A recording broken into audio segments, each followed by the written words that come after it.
Hey everybody, thanks for sticking around. We're here with the Wolfman. How you doing, Wolfman? I'm doing good. That's good. So I grew up watching you down at Zern's Farmers Market. Way back then, you were out there. You weren't there just to wrestle. You were there to fight. You were there to kick people's ass. I was out there to have fun. That's all that I mattered. like beating people up, and this is the only job I could get where I could beat somebody up and not be arrested for it. That's always the positive, right? So you were part of some of the biggest brawls I remember down there at Zern's. What was it like being in those hardcore matches? It was great. I mean, my career didn't actually start in at Zern's. My career actually started in Eastern Championship Wrestling in ECW in Philadelphia. Okay. I started working there.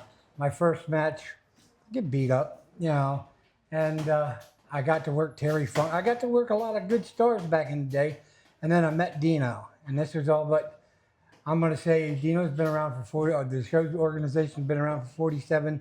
I've known Dino for 30 some years, and I started bringing my ring to Dino, and Dino respected me, and I respected him, and I got in the ring and beat people up for a living and loved every minute of it.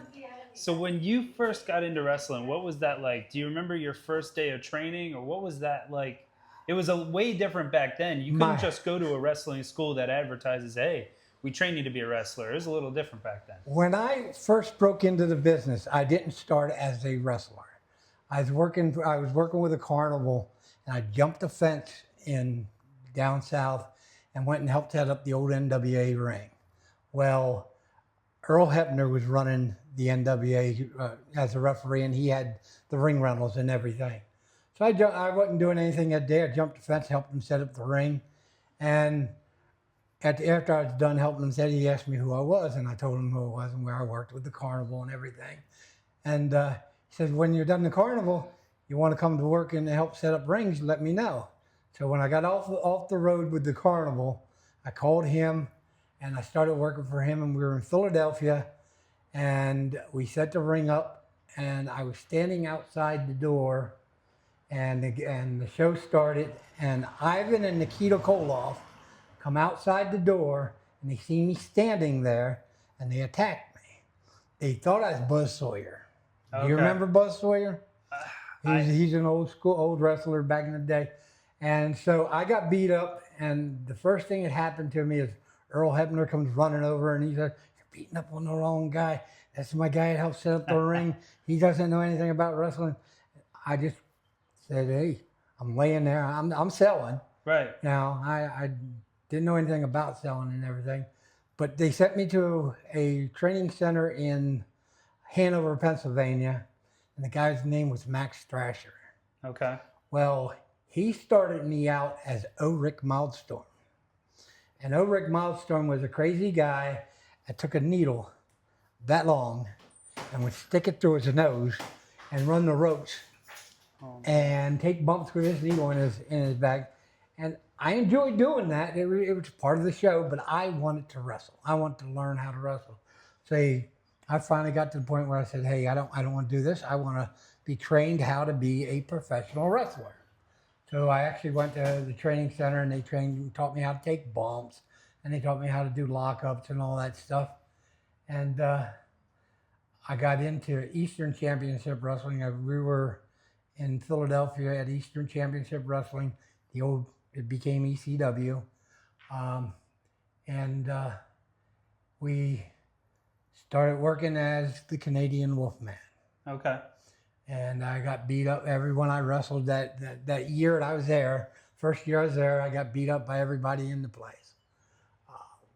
We got there one time, and they said, "You're working Terry Funk." I said, "Okay, I guess I'm going to get my butt handed to me because, Terry Funk is crazy, and he's going to beat me up because I'm green. I don't know what I'm doing, I'm learning." And so that night, Terry got to come in the door, and I walked up to Terry, and I said, "Terry, I'm wrestling you tonight." He says, "All you got to do is remember one thing." I said, "What's that?" He says, well, he walked into the locker room. We walked over. He sat 2 chairs up, put his bag down. He says, "When I sit down in this chair tonight and put my boots on, you come over and see me. and then we'll talk about the match. So all night long, I'm being told, go over and talk. He'd go over and do something, and he never touched his boots. And as long as he didn't touch his boots, I wasn't going over and talking to him. So they kept saying, go over and talk to him. He's sitting there. No, the man told me to wait until he put his boots on. So I waited, and it was like the third match before the end of the night. And he goes over and he sits down, and I'm watching. He starts putting his boots on. I walked over, sat down alongside of him, and he looked at me and he says, well, he says, you did one thing right. He says, you listened to what I told you. He says, don't worry about what's going on in the ring. He says, you know I'm going to beat you. He says, all you got to do is listen to me. So I thought, hey, man, I'm going out and going to get squashed like I've always been. So I actually got out there and got to work Terry Funk. Yeah, and everyone can see the match. It was 1993. It was 1993 in Terry Funk versus the Canadian Wolfman. Okay. He handed my butt to me, but I actually got to fight back.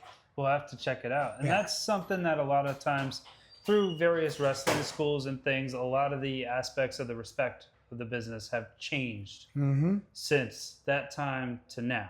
Right. What's the biggest takeaway for somebody who wants to get in the business, is new to the business? What's one thing you could tell them to kind of upkeep the morale of the business? Well, the business has changed. It has changed a lot since I got in the business. The best thing I can tell you if you're going to want to get into this business, go to a training center that's known. Don't just go to somebody that says, "Hey, I got a wrestling ring. I can teach you how to wrestle."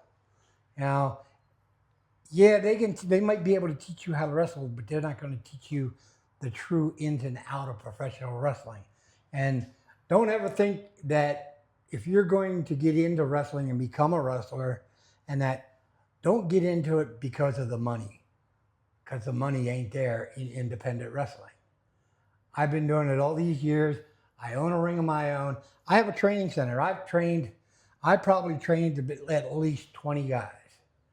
And the 20 guys that I've trained, they've all done good. I've had guys that had tryouts with WWF and WWE now. And some of them makes it, some of them don't. They get a chance to do something, they get a chance. But go to someone that's been in the business for a while and knows what they're doing. Don't just go to somebody that, just because they have a wrestling ring and they think they know how to wrestle, because it's very dangerous.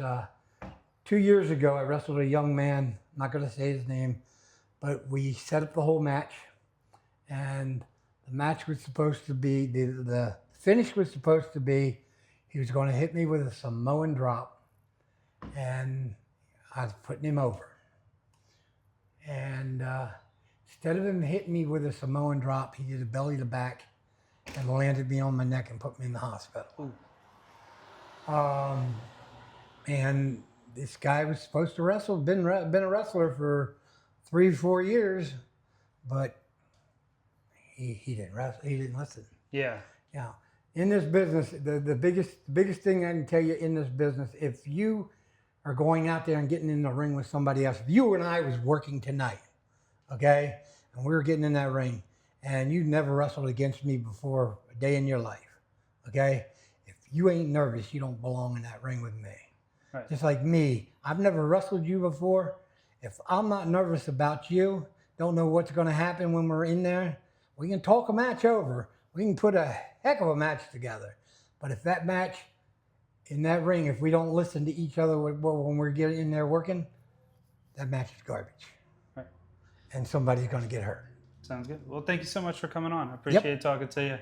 And stay tuned. We got a couple more interviews coming up from down here live at Triple WA.